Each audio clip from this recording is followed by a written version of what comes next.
That's right, Reggie. Do the Dougie right there. Oh, yeah. Welcome back to the locker room. This is part 2 of Conference Realignment. Joining me, Kyle Anderson. I'm one of your 4 hosts. Joining me, it's Brandon Jones. The Dougie, Reggie Huffman. And Matt Hirsch. Yeah, I know. I laugh at him too. Yeah. And in the first part, we were discussing conference realignment. Does it help? Does it hurt? We were all under the consensus of it just depends on the situation. Some of the moving around has kind of hurt, and some of it has kind of helped. Now we're going to move into, okay, what about the latest news coming out? Florida State. It was announced that the head of the Board of Trustees, let's make sure we get that out there, he was the one who said he was not happy with the ACC and they would think about leaving. But the athletic director and the president came out and said, we're not going anywhere. I'll ask you guys, you're the commissioner of the ACC. We're going to go to Matt first. Florida State says, you know what, we want more money or whatever, or we're leaving. What do you do? Bye.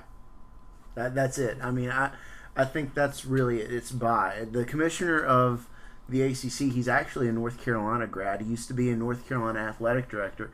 I think he doesn't care about what Florida State does, especially now the conference has grown how it has. They really don't have a need for Florida State. It's it's frosting on the cake. It helps. They're really, they add something, but if they really wanted to leave, I don't think it'd be that big of a deal. Florida State, be grateful for where you're at. I mean, basically, you barely have your teeth in your mouth. I mean, let's just be honest here. Back in 2007, UAB jumped on you to a 21-0 lead here. I mean, you guys, getting out of hand, hey, we're going to leave. Hit the road, Jack. That's just my take on it. Who cares? I'm the commissioner. Telling Florida State, take your ball and take your punk ass home. Honestly. Because you ain't what you used to be. I mean, this ain't Florida State when we were in middle school and elementary school that won the ACC every year and was putting out first round picks. You're horrible now, okay? You're awful. You're the best recruiting, most horrible football team I've ever seen. Florida State has become the Bermuda Triangle of high school recruits. You go there and you die. And the thing is, we talked about it in the first segment. It really is. It's all about the money. I mean, as unfortunate as it seems, as unentertaining as it seems, it's all about the money. Florida State brought the money in the 80s and the 90s. Now they still bring a good chunk of money, but so does Virginia Tech, so does North Carolina, so does, I guess, Georgia Tech. Syracuse and Pittsburgh definitely will.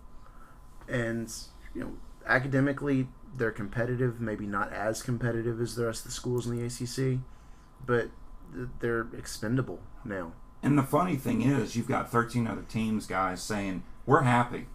And Florida State seems to be the only one crying.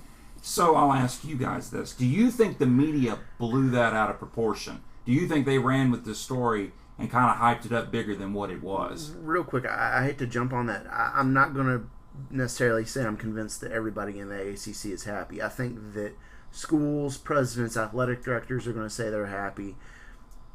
I've talked to some boosters with Georgia Tech. They're old. They're old school. They still wish they were in the Southeastern Conference. But that might be the exception to the rule.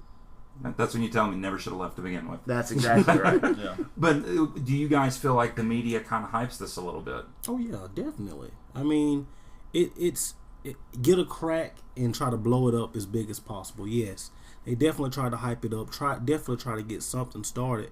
Hey, but it's the off season. You gotta have something to talk about.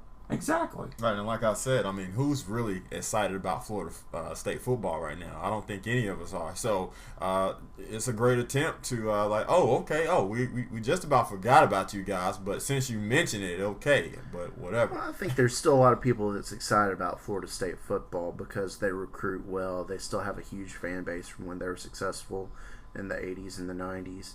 But, the question is, has the media really hyped the situation with Florida State? I think they're trying to create a story, kind of like what Brandon was saying. I think everybody's taking it for what it's worth, though. I don't really think there's really any meat to it. Now, Cole Gray, one of our fans, commented by saying he thinks it's a combo of both. Honestly, they're helping and they're hurting. He says it can drive people to watch it, but he says it can turn people away because, like you said, feel like they may be trying to make something out of it. It's not. The question really, I think, is didn't we already see this story called the Big 12 we'd heard Big 12 was dead, buried. It was going to be stuffed and mounted over the mantle of the SEC, and we were going to be seeing teams come in and out, and it's going to be vultures taking what they want. And now, like Matt pointed out, TCU going to the Big 12, West Virginia. The Big 12 seems to be alive and well. So how much of this is wishful thinking? I think a lot of it is the perception, because the Big 12 doesn't have that championship game. You will never get a lot of the respect that you should have. And until they get that championship game back, I know I will look down on the Big 12. Well, and aside from that championship game, of course, I look down on it because of that as well. But they're starting to have these smaller schools, so does that really take away from their legitimacy? As well as, like we were talking about earlier, are these smaller schools going to chase off the Texases and the Oklahomas? Are they really going to look down on the fact, well, now we have TCU every year? I think it's just, it is what it is. If you want the respect and you want, the prestige that, the SEC gets, go do it. Go make us believe. Well, and the thing is, with the Big 12, I think they were almost there. I think they almost had that same formula with the conference, with the divisions, with the championship game. And when they did, they were immensely successful with Nebraska and Texas and Oklahoma and even Oklahoma State, and just the competition that they had every year. You know what the problem is? The problem was, I guess, the same thing we've talked about all show. It was the money, guys. It was the money, because the way they apportioned their money was different from the SEC. That was the one part of that SEC formula that they did not copy, and that was the problem, is that they didn't split it up the same way. Man, it's so ironic you said that. I was looking at ESPN earlier today. From about the late 90s to about 2004, the Big 12 consistently was rated the number one football conference in America. You had Texas on their game. You had Texas A&M. You had Iowa State going to bowl games. You had Colorado. You had Oklahoma. You had Nebraska. You had Kansas State. You had Missouri. You had 8 strong teams. That was the heyday of the Big 12. The difference between them then and now, back then they played defense. Now, I don't know what the hell they're doing. It's kind of like the Harlem Globetrotters in college football. I mean, that's a great point. Texas Tech, always seemed like a school that just want to get points up. Never been known as, whereas, you look at conferences like the SEC, it's always, it's a barn burner. We're going to get down. We're going to make you tired. We're going to wear you down. It's hard hitting football. So that's a good point. Definitely the playing style may have a lot to do with it also in this grand scheme of it. So at the end of the day, guys, we all agree that the conference realignment, you got to take it by a case-by-case basis. In your opinions, real quick, who do you think benefited the most out of this last, jockeying of conference realignment? Brandon? I would say, you talk about conferences or teams? Teams. TCU would be one of the biggest winners, and also Memphis. Those are my 2 biggest winners. Reggie? I definitely have to agree with Brandon on TCU.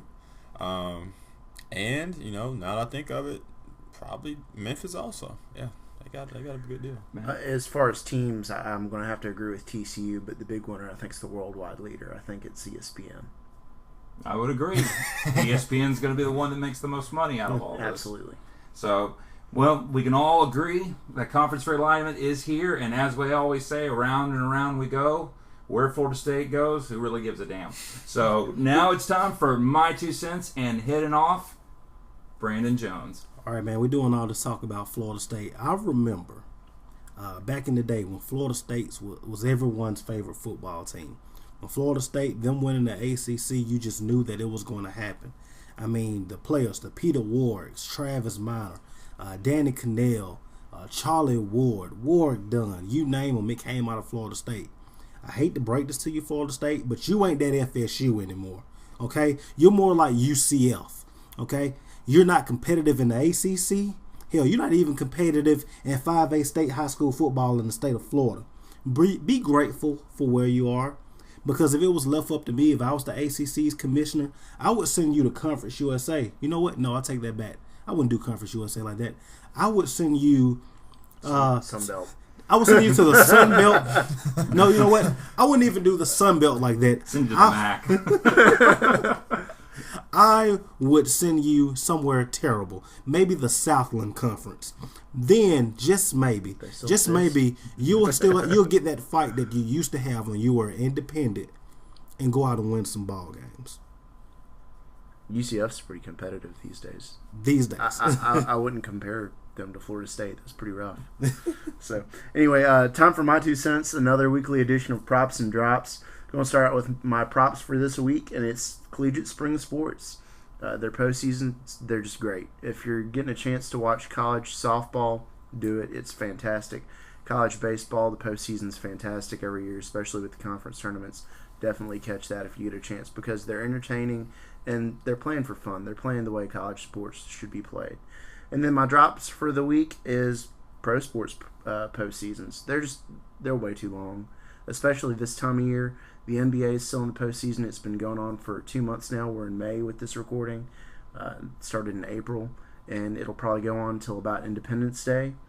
And the other one is the NHL. I don't know how long their postseason's gone, but the ice has long since melted, guys. We're in May, so it should have wrapped up a few months ago.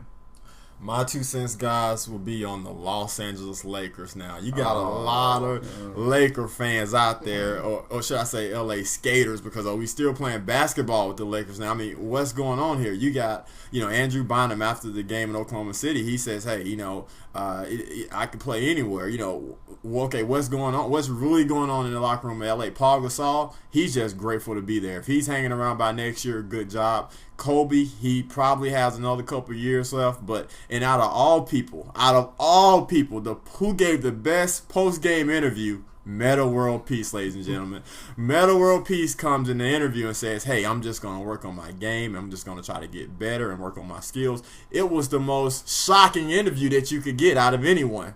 Meta World Peace shocks the world again, ladies and gentlemen, and maybe the Los Angeles Lakers will in the future. Who knows? Damn, maybe the Ritalin was too strong or something. Calmed him down. Who knows? Well, I mean, if he's not hitting somebody, that's Meta World Peace for you. Now they're done playing something a lot more peaceful. His mama named him Ron. I'm calling him Ron. Well, in my 2 cents, the reality check. As you all know, we all put a lot of hard work into this show. We all do a really good job.